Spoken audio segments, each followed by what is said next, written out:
មានពាក្យចាស់មួយពោលថាជីវិតគឺជាការតស៊ូ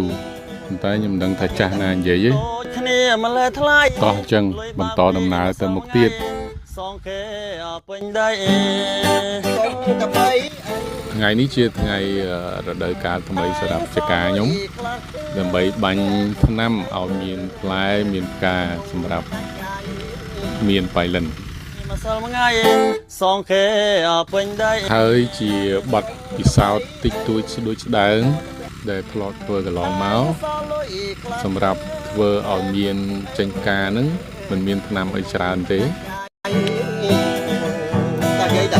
ដូចគ្នាម្លេះថ្លៃលុយបើកពេមានតែ3 4មុខទេប៉ុន្តែអាចប្រើតាមកលៈទេសៈអាកាសធាតុជាក់ស្ដែង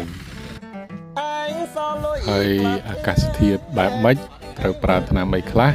ហើយអាកាសធាតុយ៉ាងម៉េចត្រូវប្រើថ្នាំបែបណានោះអានឹងនឹងជួបគ្នានៅវីដេអូក្រោយតែឥឡូវមកដឹងថ្នាំមួយចំនួនដែលត្រូវប្រើក្នុងការជំរុញដើមមានឲ្យចេញផ្កាសិនដូចគ្នាម្លេះថ្លៃហើយក្រុមការងារយើង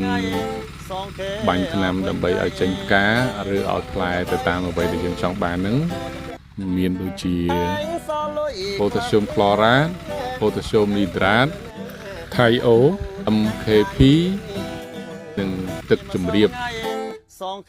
ហើយការប្រើប្រាស់ថ្នាំនេះទៀតសោតវាជាបទពិសោធន៍របស់ក្រុមការងារយើងខ្ញុំទេក្រុមការងារយើងខ្ញុំរងចាំទទួល